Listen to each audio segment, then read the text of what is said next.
Paz do Senhor, irmãos e irmãs.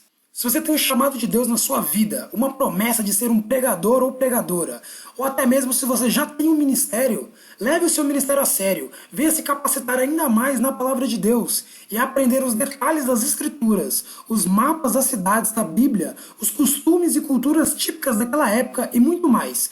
Acesse o nosso site que está na descrição e conheça o nosso treinamento, que irá fazer você se aprofundar ainda mais nos textos bíblicos. Sou eu. Essa música serve para eu cantar toda vez que eu tiver que pregar e eu tiver como eu estava lá atrás, me sentindo nada, me sentindo fraca, e eu não tinha ideia do que aconteceria na minha vida 2 meses depois. Eu vim aqui no congresso, eu cantei, inclusive uma das canções que eu gravaria no meu CD, sei lá quando, não tinha nem data. Era tudo muito maravilhoso, eu estava vivendo um momento pleno de alegria. Só que nessa noite eu quero que você atente para algo muito sério, que é a transitoriedade da vida. Nós vivemos com os pés muito agarrados aqui, como se isso aqui fosse eterno. E muitas vezes nós esquecemos o quanto a vida é rápida e passageira. Quando eu cheguei em casa, de uma programação que eu estava, não lembro se era em Tocantins, o meu filho tinha passado mal, uma dor de cabeça. Nós o levamos ao médico, ao oftalmologista, ao neurologista, fizemos todos os exames, nada foi acusado. Um dia passou, 2 dias, vieram com uma suspeita de meningite.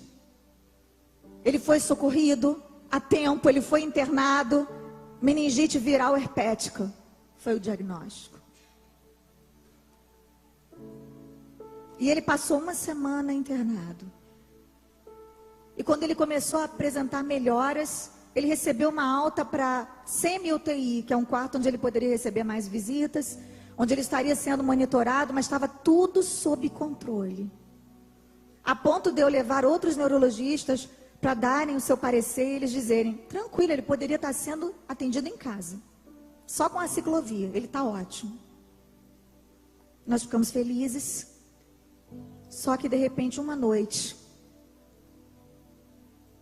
o meu filho começou a desfalecer. E no outro dia, ele correu às pressas para uma mesa de cirurgia. E depois da cirurgia, ele entrou em coma. E ele não voltou mais.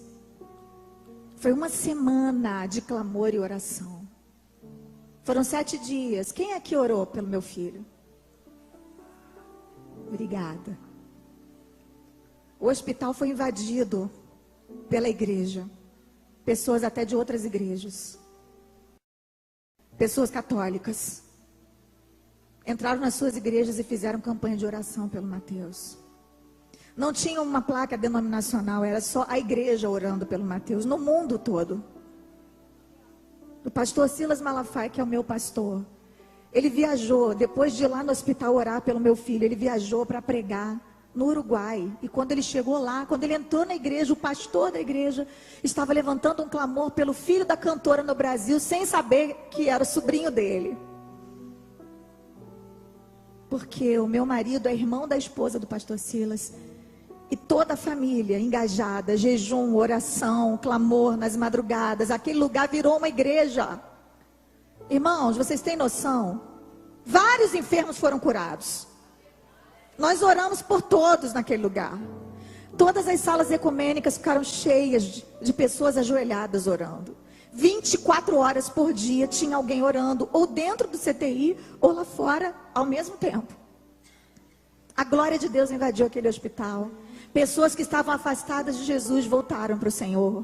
Até hoje eu recebo testemunhos de enfermeiros que estavam afastados. Eles chegavam dentro da sala e já começavam a chorar, porque tinha um louvor tocando 24 horas por dia. E os cantores iam lá me visitar e chegavam lá e começavam a cantar. E aí os enfermos que estavam ao lado falavam assim, ora por mim também, por favor. A família do enfermo que estava lá pedia, ora pelo meu marido, pelo meu filho.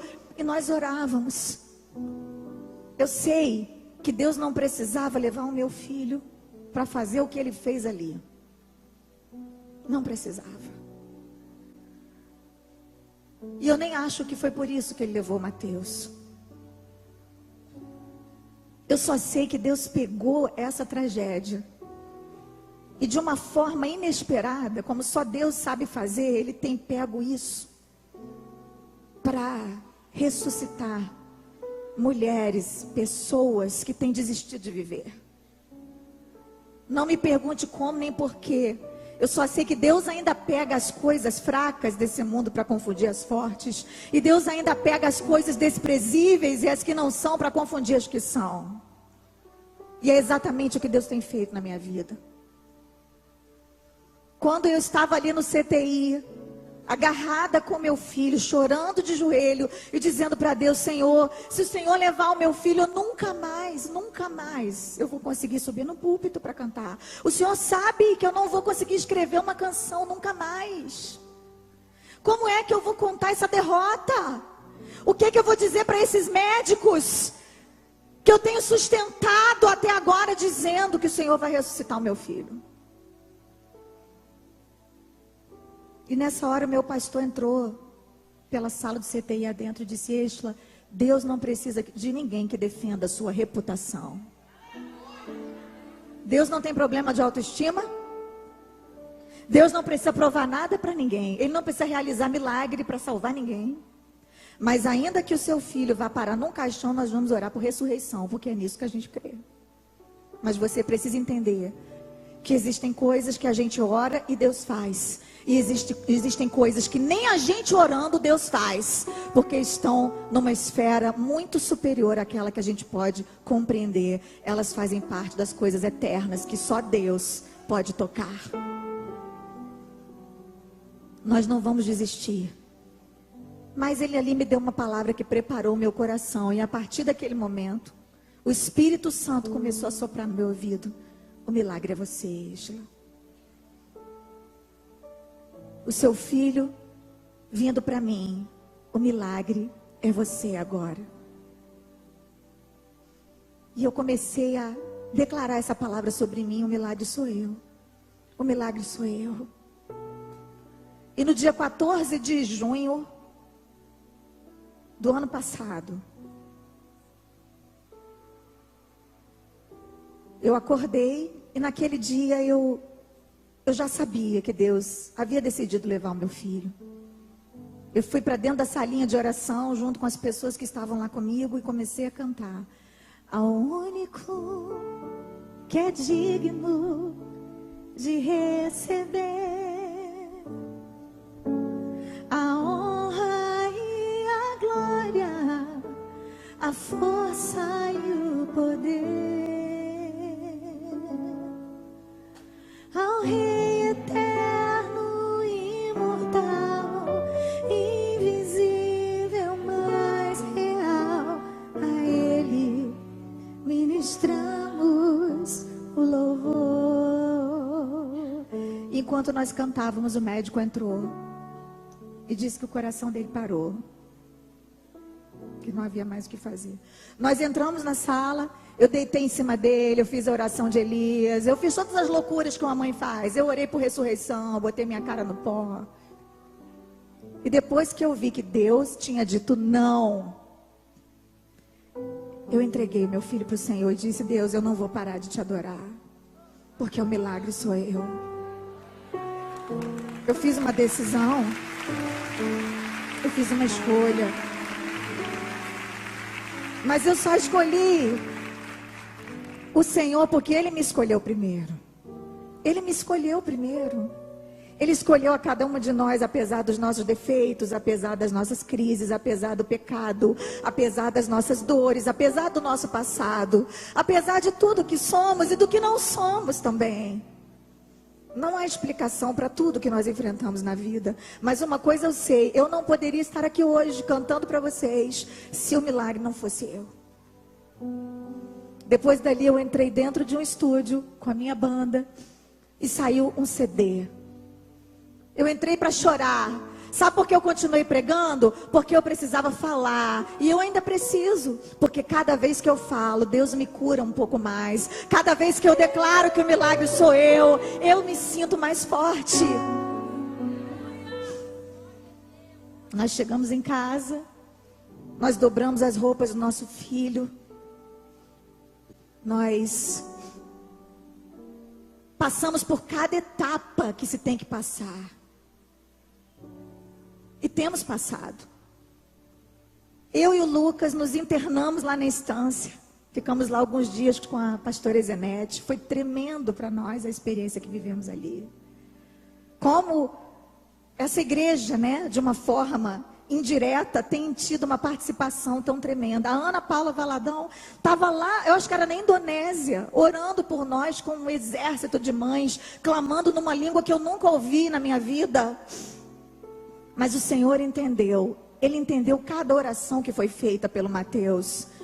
E mesmo assim, ele decidiu que o milagre seria tornar o meu filho incorruptível. Eu sei que eu não sou a única aqui que perdeu alguém nessa vida. Eu sei que eu não sou a única que está passando por luta. Eu tenho me deparado com um exército de mulheres. Algumas superaram as suas dores e elas têm me abraçado e têm dito assim: Êxola, você vai vencer porque eu venci. E como tem sido maravilhoso ouvir isso. Mas eu também tenho me deparado com algumas que nunca mais conseguiram ver a vida com os olhos de Deus. E algumas me disseram assim: nunca mais a sua vida vai ter outra cor, só cinza. Nunca mais você vai conseguir parar de sofrer.